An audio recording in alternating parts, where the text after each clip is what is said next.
Hi guys, welcome to my kitchen. So today I am actually doing some homemade ornaments and I thought that you guys might like to see how I do that. So last year we went to Colorado for vacation and I really just fell in love with the whole cabiny Christmas kind of rustic feel of things. So I wanted to try making my own ornaments. And I did that last year and it was really fun. It's one of those things that, like, if you have kids, you should totally do it because it really gives you that hands-on Christmassy experience.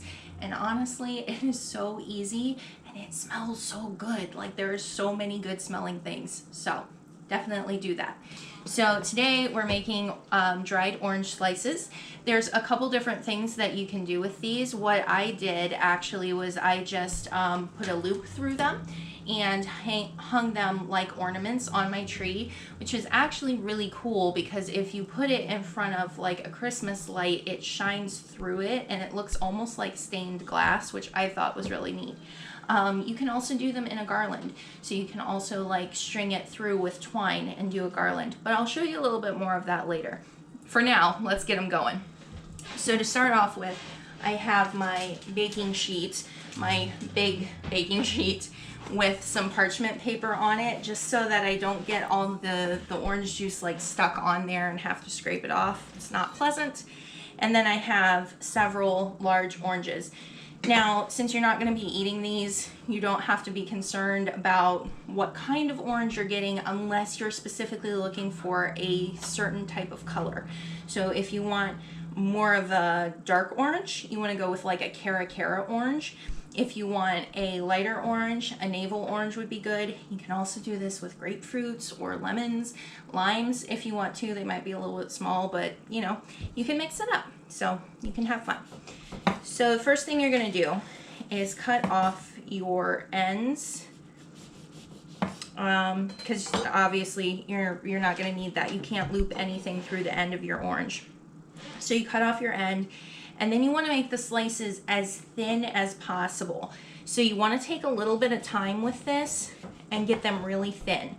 Now, the reason you want them so thin, first of all, so that they just show up really pretty when they're done and have that stained glass look. But then also you want it to cook a little bit faster. So if you have chunky pieces of, well, that one, obviously I cut that guy a little too thin, but if you have chunky pieces of orange, it's gonna take a lot longer in your oven to dry out and get to that dehydrated state that you want. So this guy is about my perfect one. It's a little uneven because I can't cut straight, but you can see how nice and thin that is. I'm gonna lay that guy down, and so the thinner you go, the better, because it's going to take less time in the oven. This is going to take a while in the oven, so don't expect that you're going to have this done in half an hour. The cutting part, yeah, that's really easy, but you're going to have your oven onto the lowest possible heat, 200, or if you're able to even get it lower than that, then lower. And you're just going to put these in there basically to dry out. So that's what you're looking for. And of course, I will have you come back once I have them completed so that you can see what the finished product looks like. But that is pretty much what you're going for. You want to go for the thinnest whole slices you can do, which if like me, you can't cut straight, you just have to take a little bit of attention to make sure that you're getting a whole slice. So these are going to go into my oven, which is preheating now to 200 degrees. They're going to be in there for probably about 2 hours, maybe a little bit more. But like I said, I will have you come back when they're done so that you can see what they look like and how you can use them. Thank you. Hi guys, welcome back. So we have our dehydrated oranges. So as I promised, I wanted to show them to you. So this is what it's going to look like once it's dehydrated. So you can see how the skin has darkened in color. It's a lot lighter because all that water has, well, maybe not all, but most of that water has evaporated out. And then the little, you can kind of almost see through it, not exactly, it's a little bit cloudy. But if you hold that up to a Christmas light, that is going to look so pretty. And I'm sorry, I am far away from my Christmas lights, so I can't show you. But this is what they are when they're dehydrated. They shouldn't have a whole lot of moisture on them. They might be a little bit sticky, but they shouldn't have a lot of moisture. And if you cut them really thin, like we talked about, then that should really pretty much be taken care of. I also want to show you this one. Now this one, it caught a little bit on this side. So if you're not careful and you cook it at too high of a temperature, or have it in there too long, that's what can happen. Really, there's not a specific time frame. So I did kind of say 2 hours. That's about where your starting point, but it really depends on how thick you cut them and on just everything really, as to when they're done. You will want to flip them. So at about the 1 hour mark, you're going to want to go ahead and open up your oven and flip them so that both sides are getting even, because you'll find when you do that, that maybe the top side is starting to look dehydrated, but the bottom side is still moist. So a flip is a good idea.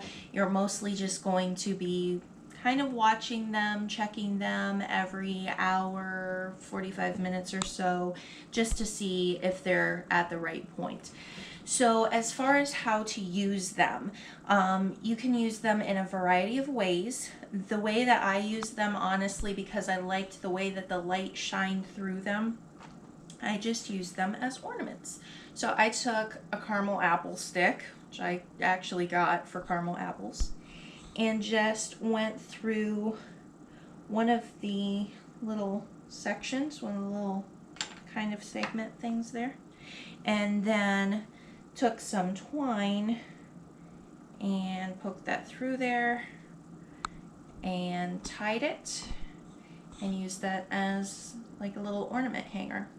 Now, as I mentioned, I was going for a more rustic look, so you can definitely do this a little bit more polished with something like a ribbon, some kind of other string for that. You can also do a garland. So like if you take a couple of them, and this part is going to get a little bit sticky, just so you know, so just be aware, you're going to get a little sticky from it. It's fine. It's completely normal. So if you were going to do a garland, you could do something like this, and you could hang it like in your kitchen, like that. You can put different things in between it. You could use cranberries, greenery, anything that you like, really. And you could also use it for like a little pendant on a package. Like if you wrapped a package in like brown paper and you added this with maybe like a sprig of rosemary or a sprig of evergreen clipping on there, it would look really cute, simple, rustic, but at the same time kind of polished. So hopefully you like these just as much as I do, and if you have any questions about the process, just leave me a comment.